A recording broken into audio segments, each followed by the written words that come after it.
9 o'clock here in Moscow. Thanks for joining us for your morning headlines here on RT International.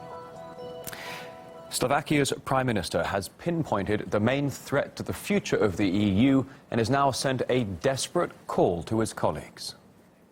I'm asking EU leaders to stop with adventures like the British and Italian referendums on domestic issues which pose a threat to the EU. In fact, if you take a closer look at this statement, the message is crystal clear. Referendums are a direct threat. However, according to the Cambridge Dictionary, a referendum is defined as a vote in which people are asked to give their opinion about or decide an important political or social question, which fits in exactly with the principles of the EU. So what is it about referendums that bothers the Slovak Prime Minister so much?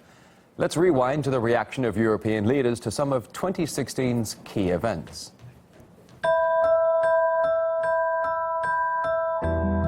Today, I called all leaders to try to find consensus.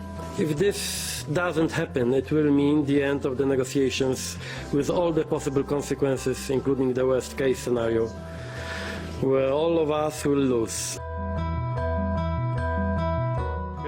The government will not allow a single action that goes against unity and sovereignty, or that goes against the law and rulings of the tribunals. With great regret, we have to respect the decision the British people have made to end their membership in the EU. That would only divide Europe even more. The responses that the people have given have been uncomfortable for elites within the European Union.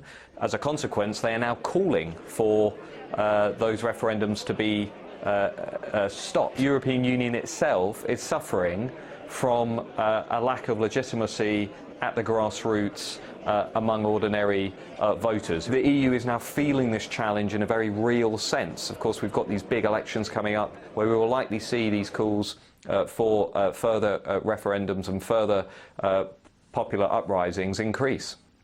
Well, 2017 seems likely to carry the torch forward, since last year's Brexit sent shockwaves across Europe and gave a major boost to many anti-establishment parties. Take the Netherlands, for example. With a general election scheduled for March, one of the country's major runners, the Party for Freedom, has called for its own EU referendum. Another case in point, the presidential election in France, that will take place in April. And Marine Le Pen, the leader of the National Front Party, has been nicknamed Miss Frexit, as she's long talked about leaving the Union. Needless to say, those in Brussels are not too happy with this new apparent trend. We can't deny or take away the people of Europe's right to express their views. Referenda on EU membership, I think it's not wise to organize this kind of debate. Slovakia, whose Prime Minister is now warning against referendums, has dabbled itself with jumping ship from the EU. The small far-right People's Party petitioned for a referendum on the country's membership of both the EU and NATO back in June. In order to pass the resolution, 350,000 signatures were needed, as well as a 50% turnout for the vote to be valid.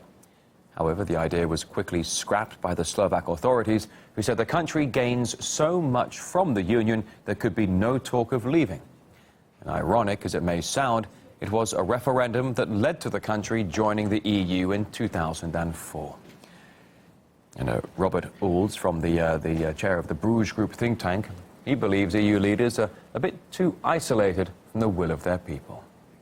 Referendums are a threat to the EU because, of course, they are usually a mechanism by which the people say, no, we want to run our affairs ourselves. We want to run our countries in our own national interest. Never before in our history have the political elites been seen as being out of touch, and there's such a great disconnect that exists at this point in time. So really they need to recognise, they need to stand back and let the people be making their own decision on important constitutional issues especially, and of course on more domestic issues. That's where the future lies. The outcome of the Brexit referendum caused the biggest shock to EU leaders and Britons themselves, especially given that the pollsters consistently predicted a Remain victory. RT's Polly Boyka now assessing why they got it all so wrong. You didn't elect them either, and you can't get rid of them. It's undemocratic. It's undemocratic. Give me a rational reason. Tell me why. It wasn't meant to be like this. Well, not if you trusted the polls. 53% stay, 47% leave. I would predict that a Remain victory is the most likely outcome. The numbers now favour Remain. Remain. Considerable late swing towards the status quo. It really comes down to unity. Increase unity on the Remain side, reduce unity on the other side. It was also in the bag that even the Leave campaign's biggest cheerleader conceded defeat before the votes had been counted.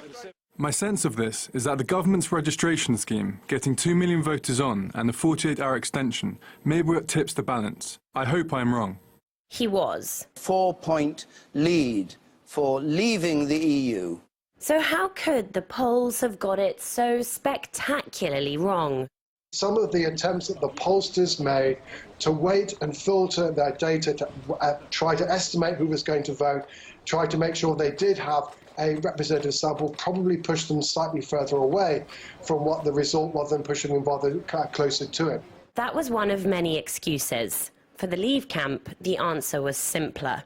I think they were biased, and not only were they biased, they were listening to the liberal elite and their television stations and their newspapers. Polling, as far as I've seen, is not an exact science at all. I don't think it's a science at all. I think it's somewhere between witchcraft and voodoo. Perhaps they thought it would be a self-fulfilling prophecy. If you hope and say it enough times, it might never happen. But it did. And one industry in particular lost huge sums on it. How much did Brexit cost you? It cost us a significant six-figure sum. Why did you fail to see it coming? For the same reasons that, for example, David Cameron didn't see it coming when he called a referendum, and he must have better advice than we've got. You'd think he would surround himself with political experts. For the same reason that people that only write about politics in the newspapers didn't, except in one or two cases, see it coming. Although one person was confident enough to predict that Britain would divorce Brussels. I think that Britain will separate from the EU. I think maybe it's time, especially in light of what's happened with the craziness that's going on with the migration, with people pouring in all over the place. But at the time, who would have believed him? Polly Boyko, RT, London.